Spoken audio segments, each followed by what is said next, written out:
everyone, welcome back or welcome to my channel. I'm Molly and I love sharing all sorts of lifestyle content here on my channel, especially all things DIY. Today I tried my hand at a sewing project, and to preface, I am a novice when it comes to sewing. My sewing experience consists of making a few scrunchies and masks, haphazardly might I add, converting a dress into a skirt by just adding an elastic band to it, and that was hand sewn. And I guess a few projects from home ec class back in 8th grade, so like a decade ago. So let's just say that my experience is fairly limited, especially when it comes to using a sewing machine. I always have quite the time trying to thread it and do the whole bobbin thing, and yeah, it's not my strongest skill. But nonetheless, I wanted to try my hand at making a slip skirt. Well, mine kind of turned into an A-line skirt, but still.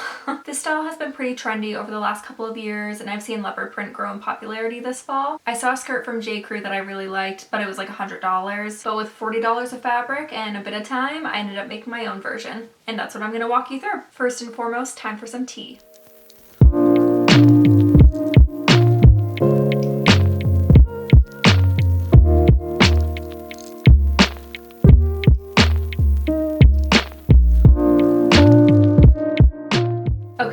Gorgeous fabric is from Spoonflower. I absolutely adore that site. They have so many different patterns on there from different small shops and vendors, which is really cool. They also have wallpaper on there, and I'm pretty sure some of the options are temporary, which is really cool. Great for apartments. Sorry, getting off track. So yes, the fabric is from Spoonflower, and I'll be sure to link the rest of the supplies below. In full transparency, I didn't have a pattern or measure anything for this skirt. Luckily, I had a similar skirt in my wardrobe already, so I took that, used it as a template, and just drafted a pattern.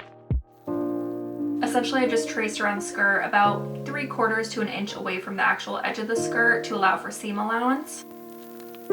If you are going to do this from scratch, I would imagine that you just kind of measure around your waist, maybe add like an inch or two for seam allowance, and then you divide that by 4 and you get this measurement. This is a view of 1/4 of the skirt, so essentially it's just one side folded in half. And then for the next measurement, you just find the desired length of the skirt, again adding that seam allowance. And then for the last measurement, maybe adding 6 or so inches for that hemline, give or take, I'm not quite sure. And again, quartering that. Basically, you want to end up with this shape and you'd end up cutting around 3 sides. Or you could try what I did and draft it yourself. I'm using probably just under 2 yards of fabric for this, probably more like 1.5 yards. So I'm taking the fabric and then folding that diagonally.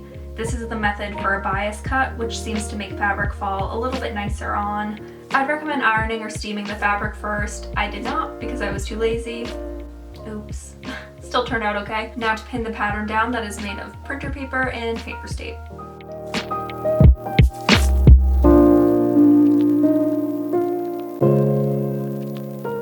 Now to cut around those 3 sides.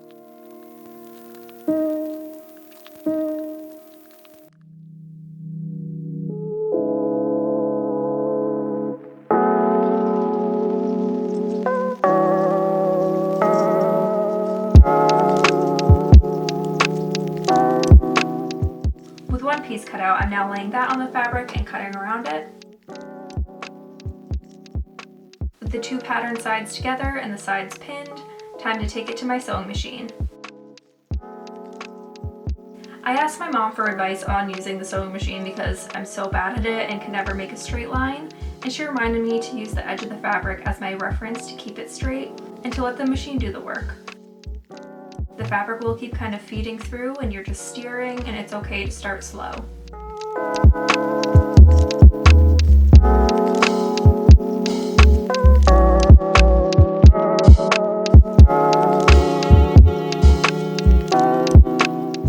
For the elastic, I just wrapped it around my waist and made it a bit smaller. With an overlap, I sewed the 2 ends together. Then with the elastic together like so, I pinned each end, then folded it the other way and pinned those ends.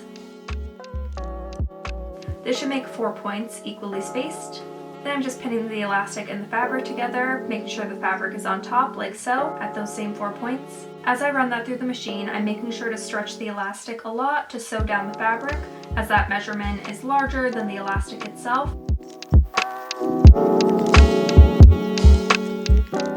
Admittedly, this wasn't easy and I kind of messed up at points on the back of the skirt, but oh well, c'est la vie. Just keep tension on the elastic and you should be good. Now for the hem, fold the edge over, pin a lot, and sew away.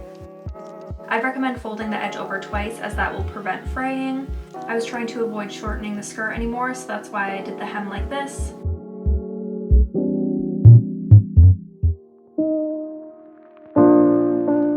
that's it.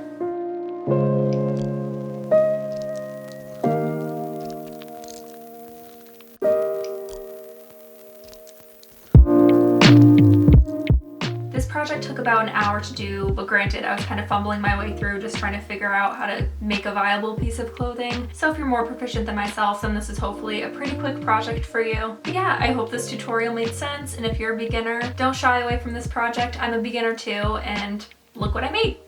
I think it's okay. I will be sure to link all the materials below, as well as any resources that I might find. I might kind of look through and see what patterns are out there that might be similar to this style. So if I find any, I'll be sure to link them below. If you have any questions or sewing tips, please let me know, and thank you so much for watching. Bye.